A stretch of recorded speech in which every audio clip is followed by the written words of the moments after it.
I I listened to a sermon this morning while I was getting ready for work, and the preacher was talking about the resurrection of Lazarus, and he was talking about the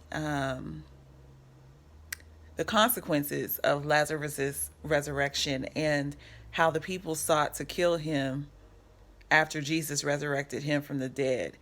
And there's still more things that I want to study and read about that because it really hit me in my spirit and my soul. And so I want to, take some time to pray about that, meditate, read the word, and just do a deep study for myself. But there was another thing that stood out to me is when we ask God to be glorified in our life. I have prayed this prayer so many times. I've been saved since I was 12. I'm 35 years old. And from adulthood until this moment, I have prayed many times for God to be glorified in my life.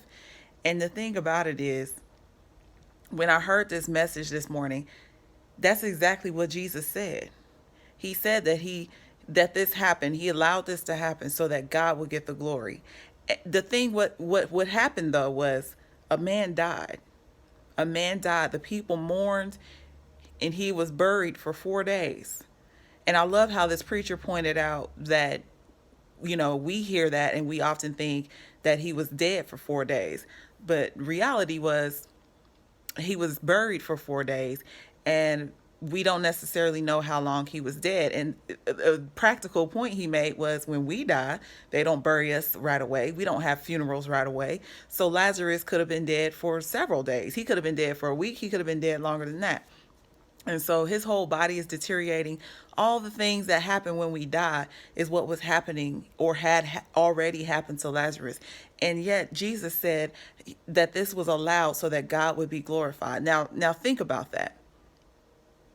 We want to get married. And the thing that we're talking about is kingdom marriages. And the thing that we often say is that we want God to be glorified. But do we understand the implications of God getting the glory in your marriage? Now, some of us, the struggle of waiting, the waiting that we went through, the process that we've been through, the things that we've prayed for, the things we've overcome, the trauma that we've been healed and made whole from, all the things that led us to that moment. God will get the glory in your marriage in and of that, because you have been through so much and you've overcome so much, and God has healed you. He's transformed you. He's delivered you. All those things, God will indeed be glorified.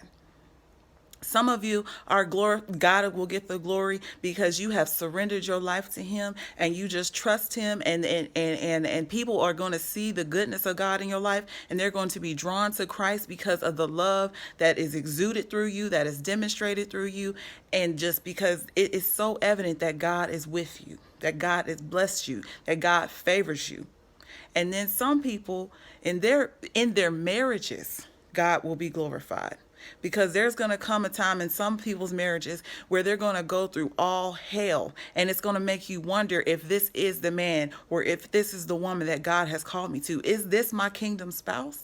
How could it be if we're going through this? How could it be if we can't get pregnant? How can it be if we lost a child? How could it be if we keep losing jobs, if we keep losing homes and cars? How could it be if my spouse is sick? How could it be that my newlywed husband is sick and dying?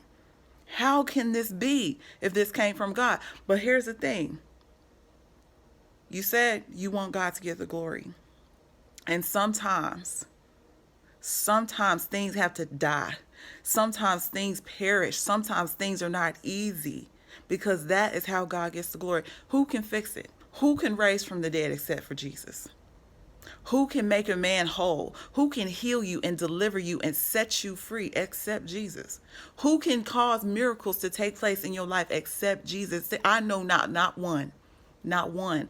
All we can do is stand in agreement. All we can do is have faith. All we can do is groan and cry and intercede and believe God and trust that he is God. Like he said, I am the resurrection. And so that thing that we're praying for and hoping for so fervently, eager to have, eager to experience, the husband that we're eager to have, the marriage that we're eager to have, comes with, as I've said many times, natural and spiritual implications.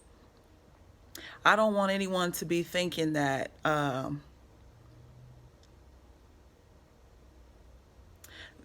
to expect negative or tragic things to happen in their marriage or before marriage. I'm just saying, when we ask God to be glorified in our life, we are asking something weighty. And I would encourage you, as I'm going to do today, is to pray and really meditate and get in God's face and really ask him, what is it that you have really called me to do? Who have you called me to be? What is it about my marriage that's going to give you the glory?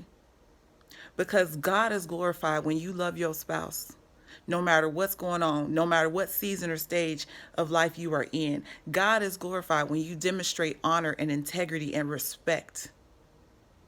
When there is true love, when love is manifested in the agape, the phileo, the storge, the eros, when all that love is demonstrated, when you follow the word of God, the principles and the precepts concerning marriage, no matter what, for better or for worse, as it was intended from the beginning, that's how God is glorified. And so though we are praying and believing God and knowing that this is a season of kingdom marriage, we should not be ignorant and assume that kingdom means perfect as far as its expression in our natural lives. We should not assume that kingdom means that we're not going to go through anything. Esther was a queen, set up, positioned for such a time so that the people could be saved. But what did she have to do for that to happen? So I encourage you to really, really pray and meditate and really seek God's face and say, Lord, how is it that you're going to be glorified? And if, you know what, maybe not even do that. Just say, prepare me. Prepare me spiritually, prepare me mentally, prepare me emotionally, prepare me physically for the work, for the kingdom calling that is on my life as a wife, as a husband, in my marriage, as a mother.